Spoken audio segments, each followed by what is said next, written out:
Hey yo, what's good? I ain't do a little genie talk in a little bit. I'm not gonna lie. So yeah, we're gonna do this. I'm gonna set a timer for 30 minutes, and I have a few topics to talk about. I want to talk about creating from the perspective of a godhead. I want to talk about spiritual assassins. I want to talk about the concept of getting marked by like a certain kind of being, and also marking other people.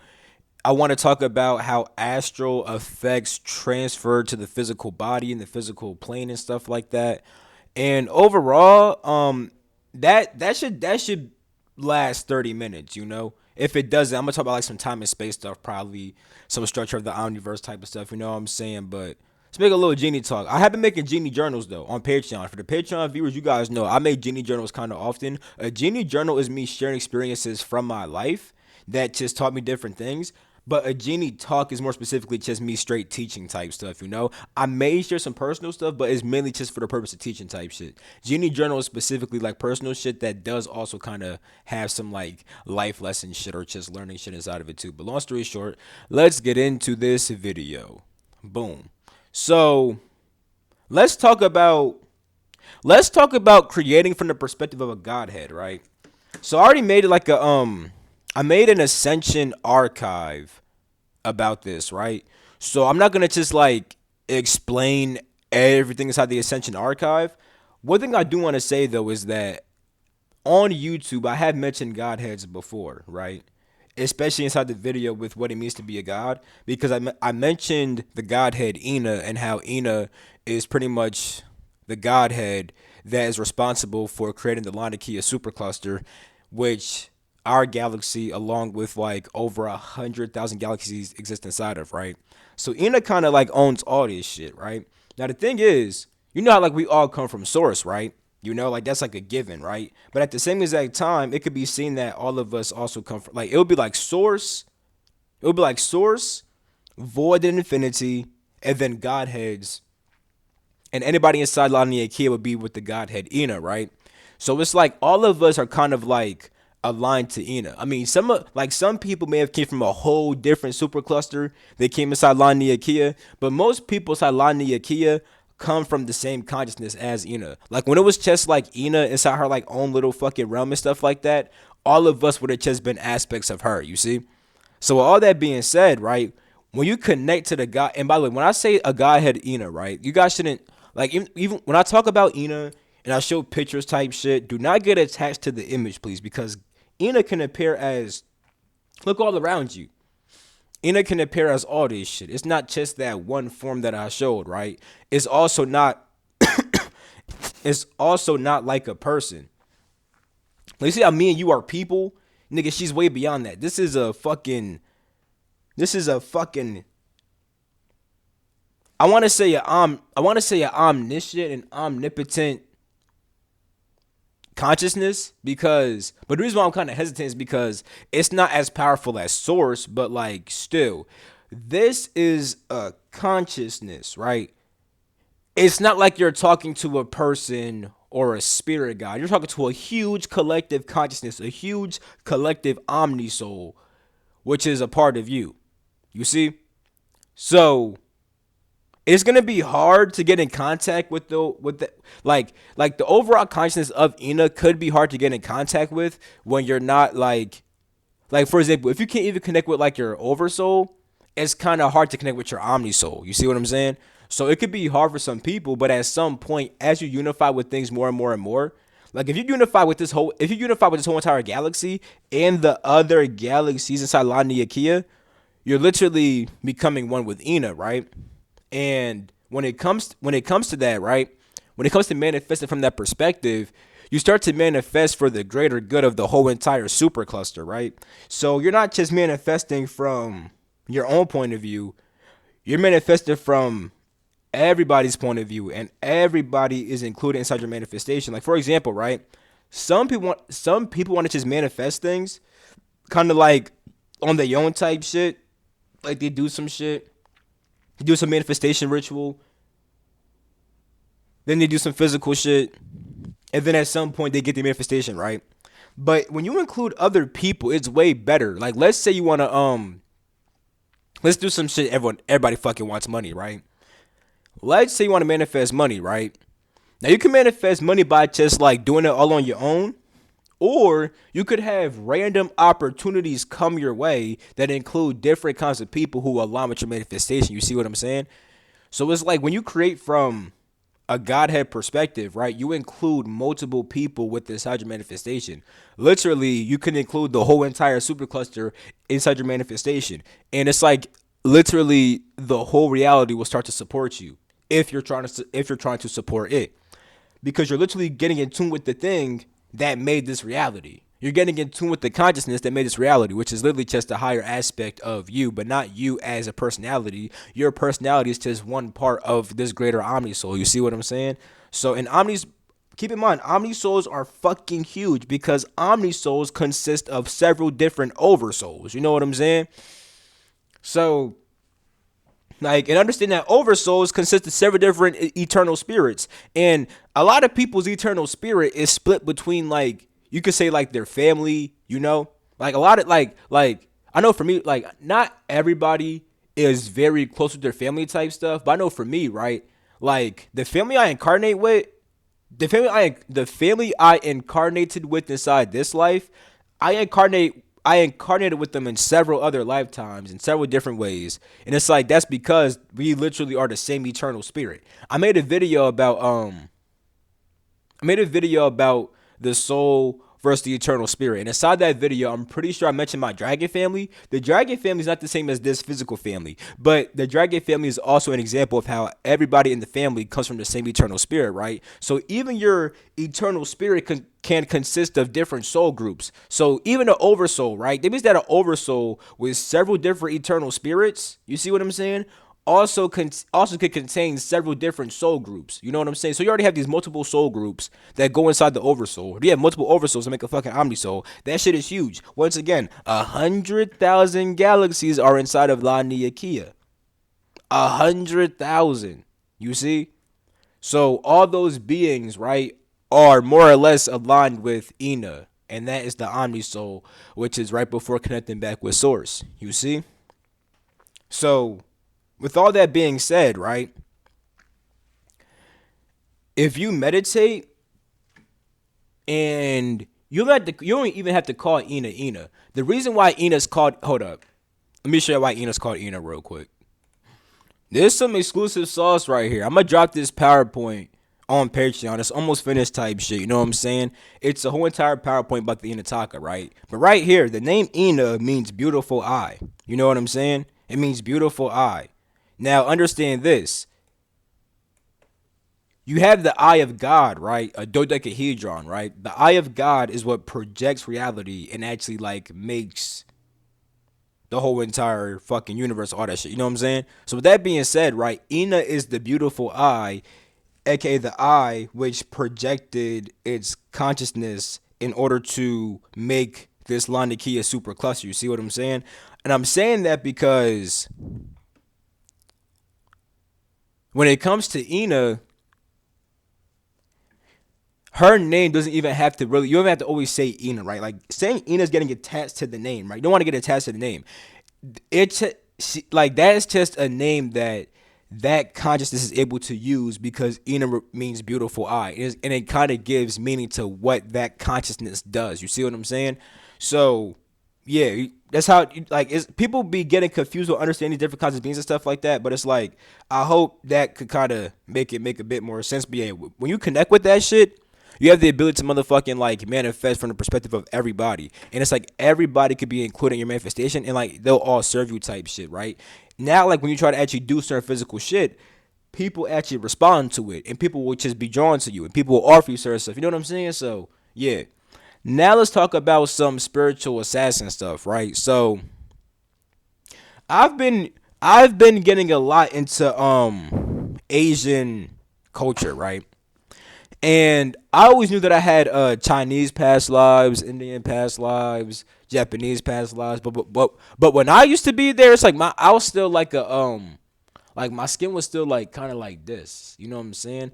Like I'm gonna show you guys kind of kind of what I would have looked like. You know what I'm saying? Like I kind of looked like this right here, kind of like one of the original people of Asia and stuff like that, right? Let me make this joint bigger. Actually, hold up. Then let me move this out the way, and then let me do this with a little bit of a shabam. Yeah, it was kind of like, you know what I'm saying, looking like this, like you know, you know what I'm saying. There's another picture that was kind of good also. Yeah, this one right here. You know what I'm saying? Just like what the like Philippine people look like and stuff like that. But yeah, I was kind of like this. Like I looked like, you know what I'm saying? Like my skin was still like dark and stuff, cause like I was there like when it was like early Chinese. It was like early China, Japan, stuff like that. India was a little bit different. My hair was like a bit more straight in India and stuff like that. But like I still had like a darker skin tone. 'Cause like I was like there when it was like the early days type shit. You know what I'm saying? So long story short, right? I always knew that my Japanese lives had a whole bunch of fucking spiritual warfare, right? And I've been studying different clans that like I was, because in the Astral I was taught about certain different clans, right? Like I was taught about the Asakura, the Takeda, and I also heard about the this is like a religious group like the Amyi. I thought it was like Amnioji, but like based upon how it's spelled, certain parts are silent, so it's actually pronounced Amyi.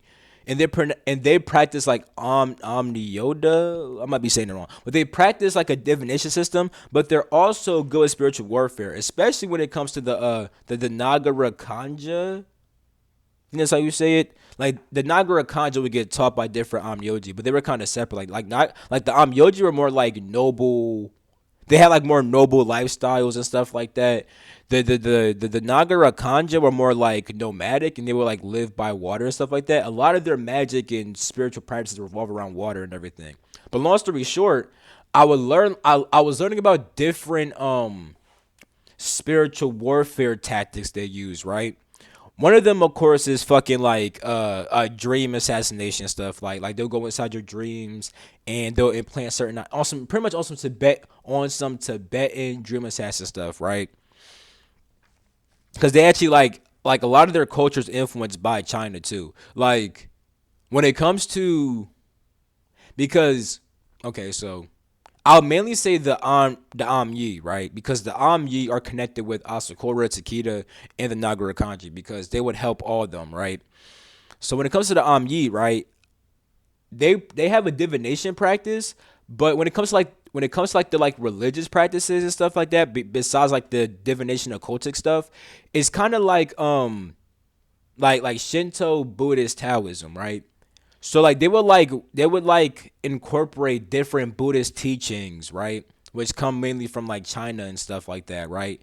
They would incorporate different like Chinese and some Indian Buddhist teachings, right? But they would also mix it with like their already pre-existing Shinto Japanese religion, and they also would use Taoist things like the Amyoji studied the yin and yang concepts. They studied the I Ching and all that shit, that Taoist shit. You know what I'm saying? So yeah, they mix together Shinto, Buddhism, and Taoism. So I always call them like Shinto. I always call them Taoist Shinto Buddhist, and I said they practice Shinto, Buddhist, Taoism. You know what I'm saying? That's what they practice: Shinto, Buddhist, Taoism. It's kind of like the religion, right? And I'm saying that because that's why they also do the same as Tibetan dream assassins, with going inside niggas' dreams and stuff like that, and implanting certain information inside there to like make them, let's say, like nervous or indecisive and stuff like that. You know what I'm saying? Um, they also would just like fight demons inside their own dreams and use the dream plane to like just like scan the different astrals and like see what demons are existing and how to clear them out. You know what I'm saying? They did all that shit, right? They would also use like cursed objects, right? Like they may like curse an object and like put it like inside your house type shit. Then it's like that cursed object kind of like makes you like some cursed objects could fucking kill you. Some could motherfucking like make you go crazy and stuff like that. You know what I'm saying? One of the common ones for the Amyi was using Shikigami, which pretty much means ceremonial spirit, right? So like they would do a ceremony to summon a spirit, but it would be like their own spiritual energy, right? It's essentially a topa, but Shikigami just sounds way cooler, right? So in part of ceremony, right? Like when they say ceremony, like they would do like big ass like ritual ceremonies, but also simply just like making a talisman, right? Like making a talisman is a ceremony and a ritual of itself. You see what I'm saying? And it's like oftentimes you would have like a talisman which Shikigami are attached to. Like so like you would like draw a certain talisman with your fucking blood and shit like that. And it's like it make a Shikigami. You don't gotta use your own blood though. That's like a common one. You just go like then summon some shit. You know what I'm saying? I was actually taught a Shikigami summoning spell last night just to do with my hands type shit, you know? And Shikigami were used to like spy on people. They would also invade people's dreams. They could make you. They could try to make you go crazy. They could protect people. You know what I'm saying? They were used for various different things, right? So like yeah, like these were like real like spiritual assassin like people. You know what I'm saying? Like these were real spiritual assassin like people. Especially the Nagara Kanji.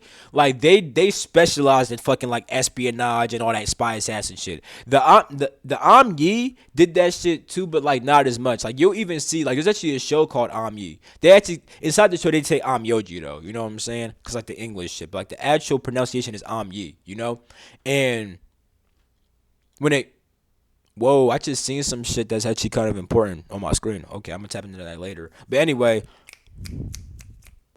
yo, okay, that's actually crazy how that just lined up. Cause I'm seeing some shit on my screen. And it's like, damn, I've been trying to think about this shit for a little bit. It's popping up on my screen right the fuck now. But I was like, I'm seeing a certain word that I always heard inside my head, but never looked up, and I'm seeing it right now. This is actually a certain kind of clan and stuff like that. It's a certain kind of tribe, I should say, but not yeah. Okay, anyway, back on fucking topic. Fuck. God damn it. Hold up.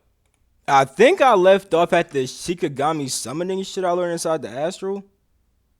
I think that was it. Kinda. But nah, yeah, I learned like a certain hand I learned certain hand signs and words to say to summon a Shikigami and stuff like that, right? But and I also was talking about how the Yi kind of do spiritual warfare and stuff like that. But oh yeah, and how there's a show called Yi. You know what I'm saying? If you watch that show, it's not the first episode.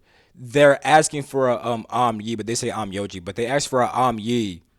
They a guy asks for the request of an Yi to fight off a demon, but one of them said, "Oh, we only specialize in divination and knowledge of the stars and all that other stuff, right? We don't really do the whole demon stuff. But there is one Omni that actually does know about the stuff, and yeah. But when I actually went there, because I went to Japan last night, you know what I'm saying, and also I came back and I looked up certain stuff too. They definitely did do spiritual warfare. They definitely did, you know what I'm saying. But the Nagara Kanji were definitely way more known for it. But it's hard to find stuff about the Nagara Kanji online. That's use AI for that, you know what I'm saying. Anyway, yeah, this kind of leads into getting marked though, because a few months back, right? My guides were teaching me about Jezebels, Delilahs, and Jezebel, Delilah, and Lilith, right? And the different spirits and how to identify them, right? So the best way to do this was by simply just experiencing the energy, right? So there was this girl who wanted to link, and off the rip, they were like, They said it was a succubus, but they didn't. They said it was a succubus, and they said it was a succubus, and I had to identify which kind it was, right? So literally, like I linked with them, right, and like I just let my guides, literally guide the whole entire thing. So I noticed that since I was already like not trying to do nothing, it's like the whole entire way we interacted was so crazy. Like when she came to my crib, right? It's like I'm laying on one side of the bed like this, and she's on the whole opposite side of the bed. And I'm like, okay, that's proper. Like I wasn't really saying proper back then, but I'm like, word, that's proper. You know what I'm saying? So we're just watching TV, chopping it up. It's like it's some random cool shit, but like she's doing like minor shit that's low key, like a little bit annoying, right? Now, at some point, it's like she would start doing like certain little shit, and it made me more open to doing stuff. And as I was more open, it's like she could like come inside my field more. But at some point, like I hit a spell, right? I have a domain expansion spell I do with my hands, and pretty much I call it a solar barrier, and it puts this like giant ass high vibrational sun all around me, right? So I did that shit. When I did that shit, bro, Shorty was like talking to me like this, but I'm just like I'm in the corner like these with it, right? You know what I'm saying? I did this shit. She said, I was like, what the fuck? That shit had me like, nah, bro. Like this whole spiritual warfare shit a little bit. Like niggas know this shit real, but that shit was a little bit too real. You know what I'm saying? Like now I'm gonna get like I'm more used to that type of shit. You know what I'm saying? That's like, you know. But like back then, a few months ago, I was like, wait a minute, like she really just fell back like that, and she just fell back and just stayed there. You know what I'm saying? And I was like, okay. And then my guy said, okay, I'll get open again and watch what happens. I did, and she was trying to mess with me, right? So at some point, my guys were like, literally, this sound like the craziest shit ever, but they literally said like interact with this. Like I didn't have sex with her, nothing like that, and I was told to hold my seed too, of course, you know what I'm saying. But it's like I was doing like minor stuff with them, right? And at the end of the night, bro, I went in the mirror and I saw a hickey, and all I heard was marked. Now, keep in mind, I don't even like hickeys, bro. I didn't even know she gave me that shit. I was like, nigga, why the fuck? I was like, why the fuck? You know what I'm saying? Like, why the fuck she do that? I'm like, why the fuck you do that shit? My fault. Some shit caught me off guard on my phone. I'm like, yo, why the fuck she do that? Like, I don't like that shit. Then the whole mark shit, I'm like, what the fuck does that mean, marked? So they said that, number one, astrally and etherically, her energy is now on me. And it's like, it pretty much marks me and attracts other beings of that energy to me, you know? Now, on the physical level, having a physical hickey, right, puts off a certain sign inside the world. To girls who are like valid and good for you, they might see a hickey and say like, oh, I don't want to mess with him, right? But other girls who are a bit more like, what's that word? What's that word? What's that word? Like, not hypergamous, but it's like it starts with a P, bro. But hold up, bro, that shit on the tip of my fucking tongue, bro. Hold the fuck up, bro. Hold up, now I got nigga promiscuous, nigga. I was about to pause this shit promiscuous. I think that's the word, right? Promiscuous, right? Let me see. Promiscuous meaning, right? Having heard many, yeah. This right here, yeah. This shit right here, this shit right the motherfuck here, nigga. Women who are promiscuous are gonna find the hickey attractive. Probably like, oh, he probably, you know what I'm saying? He probably do it good. I want to see what that's about. Then you like start to attract more succubi to you physically. So not only does it affect you on an astral level, but it also affects you on a physical level with how other people see you and stuff like that too. So I'm like, damn, bitch, I got marked. Now that was like months ago, right? At some point, nigga, I was in my room and it's nighttime, right? This was like a few weeks ago. Now probably like last week. A few days to last week ago, right? You know what I'm saying? I said last week ago. Okay, you get what I'm trying to say, right? Nigga, I was like on my phone. I'm like, yo, I gotta mark that person, bro. I was just talking out my ass though. And let me say, before that actually, some shit had happened to one of my other boys that my boy had saw. And he was telling me, he's like, yeah, I was reading some shit, bro. I forgot what the fuck they said. All I heard was marked inside my head. And I'm like, nigga, you funny as hell. Like, pretty much he assumed that someone had got marked, right, in a certain kind of way. Because someone had got something from a person who had bad energy. And it's like, he was like, yeah, whatever the fuck that person said, all I heard was marked. You know what I'm saying? That shit was funny as hell. So after that, I'm like, yeah, that marked shit, I remember that shit, you know what I'm saying? So on some joking shit, I paused my show and I said, yo, I gotta mark that person. Just like on some random ass shit. I just said some bullshit, right? I looked back up at the show. The episode was called 4 Marks. And what's so funny is they actually learned about different because like that night, I learned about marking people inside the astral and different kinds of marks. And there really is 4, like you could mark niggas on 4 levels: physically, etherically, astrally, and mentally. You can't mark them on a higher level than that, right?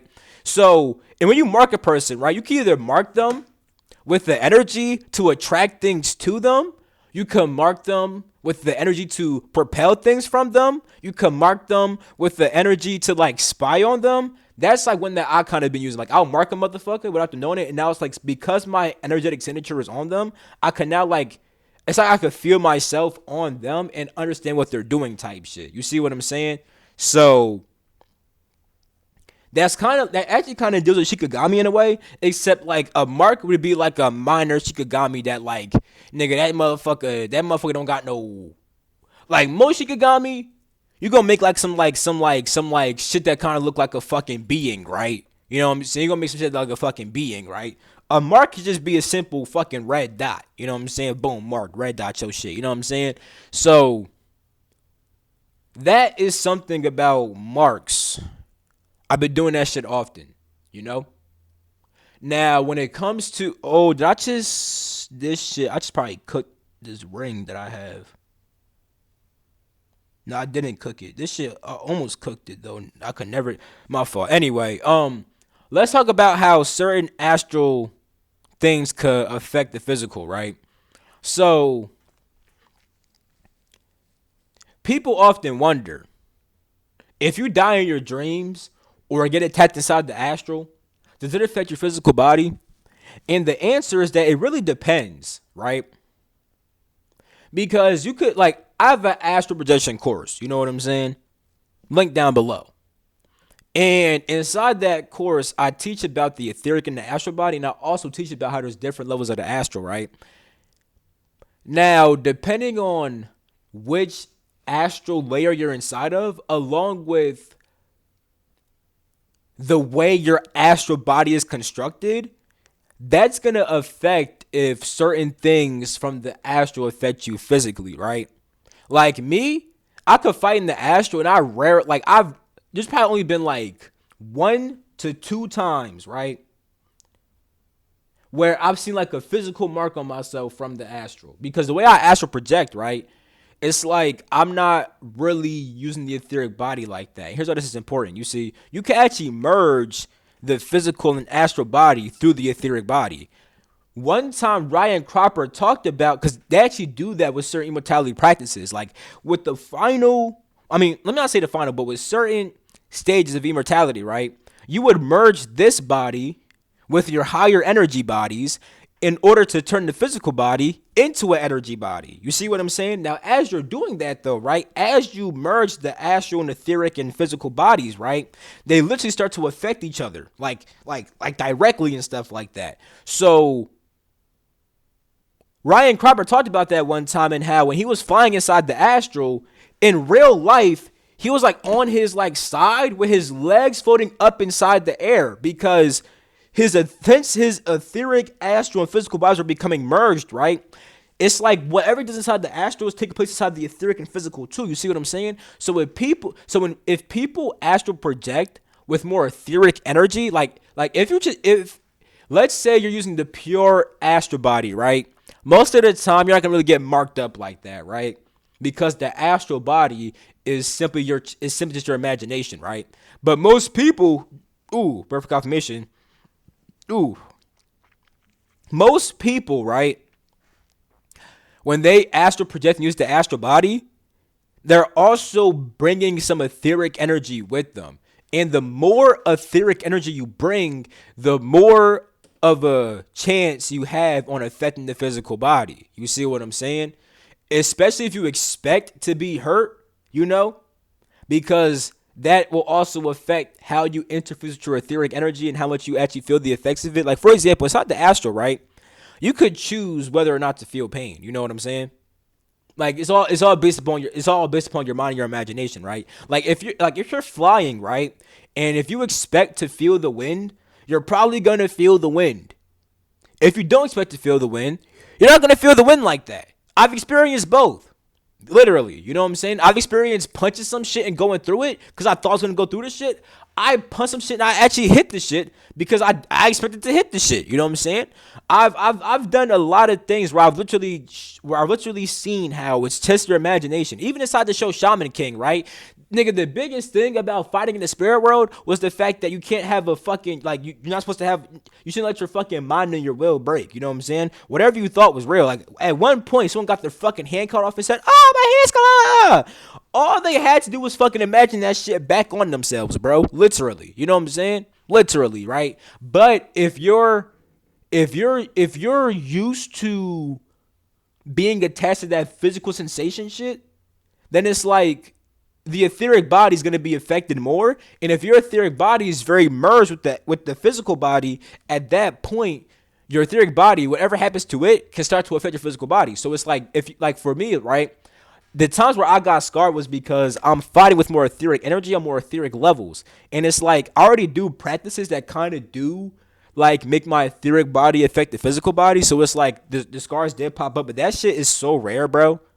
Like that shit is so rare, bro. You know what I'm saying? Like I remember like just 2 times I got scarred, and there was one time where like I felt a pain inside my side after inside the astral I got fucking stabbed with a knife that had some kind of poison on it. And it's like because I was in like a very etheric, because like when that happened, I was inside the astral, but I thought I was inside the physical. You know what I'm saying?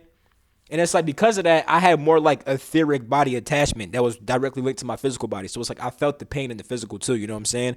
But like that shit is very rare, bro. That shit does not happen. Like especially nowadays, bro. That shit does not happen to me, bro. Shit does not happen to me, bro. You know what I'm saying? But yeah.